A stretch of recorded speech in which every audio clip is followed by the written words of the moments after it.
All right, today we are diving into a skill that is, let's be honest, absolutely essential for anyone leading a project. We're talking about taking that feeling of chaos and uncertainty and turning it into something you can actually manage, something you can even use to your advantage. Think of this as your playbook for making your projects truly resilient. Go on, think about it for a second. Have you? Yeah, I didn't think so. It's like the one universal law of project management, right? No matter how perfect your plan looks on paper, reality is always going to throw some curveballs your way. It's just what happens. And that's exactly what this is all about. You see, the real measure of a great project manager isn't that they create a plan that never changes. I mean, that's impossible. No, the real skill is being able to handle what comes next, to navigate all those twists and turns. We're going to talk about how you can build that skill so you can actually thrive when things go off script. Okay, let's start to put some structure around this. In the world of professional project management, there's a whole dedicated area for dealing with this stuff. It's officially known as the risk performance domain. So, what on earth does that mean in plain English? Well, just think of it as a playbook for making your project resilient. It's really a whole system for thinking that shifts your team's mindset from just reacting to problems to actually preparing for them ahead of time. It's the difference between being a firefighter, always putting out fires, and being an architect who fireproofs the building from the very beginning. Now, to really get good at this, we have to start with a pretty fundamental shift in how we think.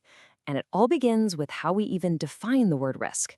This is where we go from just being reactive problem solvers to something much more powerful, proactive opportunity seekers.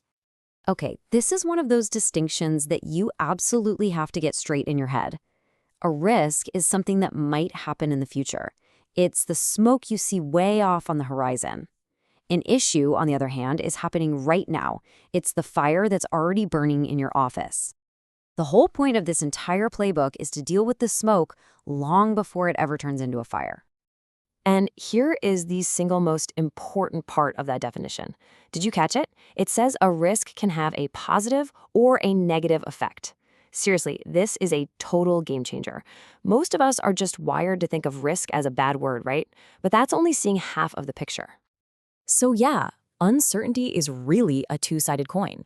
On one side, you've got the threats, the negative risks, the stuff that keeps us up at night, budget overruns, delays, all that jazz. But on the other side of that coin, you've got opportunities. These are the positive risks, the unexpected good things that could happen, like finding a way to save a ton of money or stumbling into a new market. A really great team doesn't just dodge the threats, they actively hunt for the opportunities. Okay, this matrix looks a little academic, but it's a super powerful way to think about uncertainty. Let's just break it down. Top left, you have your known knowns. Easy. These are just the facts, the requirements of your project. Top right, the known unknowns. These are the classic risks we think about. We know a supplier might be late, so we can plan for it. Now, bottom left is where it gets tricky. Unknown knowns. This means the knowledge exists somewhere, just not with you, yet, like a hidden technical issue another team knows about. And then there's the bottom right, the unknown unknowns. These are the true black swans, the things nobody could have possibly predicted. They just emerge. All right, so we've got the mindset down, but how do we actually put this into practice? Well, the good news is there's a clear 6-step playbook for this. And the key thing to remember is that it's a cycle, not a straight line. So here are the 6 steps. You plan how you're going to handle risk, then you identify them, you analyze them, plan your responses, implement those responses, and then you monitor what happens. But the most important part, it's a loop. It's not some checklist you do once at the beginning of a project and then forget about. You're constantly monitoring, learning, and feeding that new information right back into the beginning of the process. It's a living, breathing thing that keeps your project on its toes. Let's just take a quick peek inside step 3, the analysis part. This basically breaks down into 2 flavors. First, there's qualitative analysis. This is kind of like your gut check. You look at each risk and ask 2 simple questions. How likely is it? And what's the impact if it happens? Then you have quantitative analysis. This is where you get into the numbers.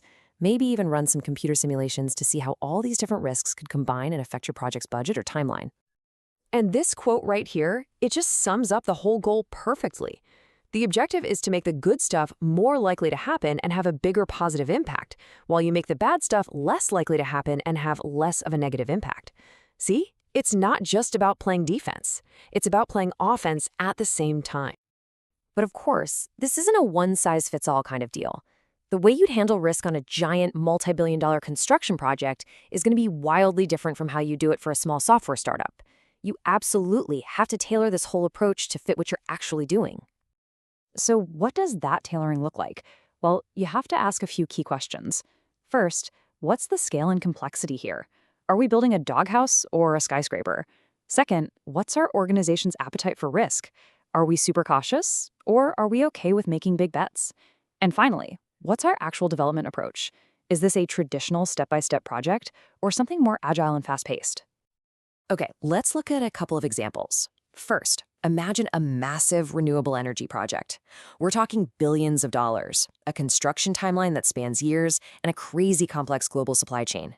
This is a big, predictive project where the plan is set way in advance. You can't just wing it here. You'd have a super formal, super detailed risk process. You'd probably have people whose entire job is to be a risk manager, running advanced computer simulations for everything from soil stability to geopolitical events. Now, let's do a complete 180. Picture a small, agile software team building a new app. Here, the market can change overnight. A huge, formal risk plan would be totally obsolete before the ink was dry. So what do? They build risk management right into their daily work. At the start of every 2-week sprint, the team gets together and asks a simple question. Okay, what's the biggest thing that could stop us from hitting our goal in the next 2 weeks? It's lighter, it's faster, and it keeps them incredibly nimble. So when you put it all together, the mindset, the 6-step playbook, tailoring it to your project, it all points to one big goal. And the goal isn't to have a project with 0 problems, because that's impossible. The goal is to build resilience. And what is resilience, really? I love this analogy. It's like your project's immune system.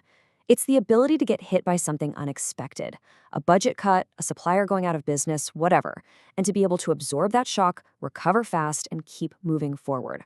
Honestly, this is what separates the projects that succeed from the ones that fall apart. So how can you tell if you're actually building resilience? Well, you can check the scoreboard.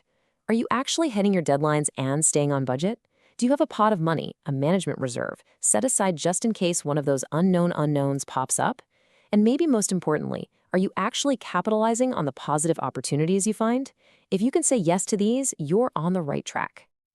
So at the end of the day, risk isn't something you should run away from. It's just a natural part of trying to do anything worthwhile. The goal isn't to create a risk-free project. That doesn't exist.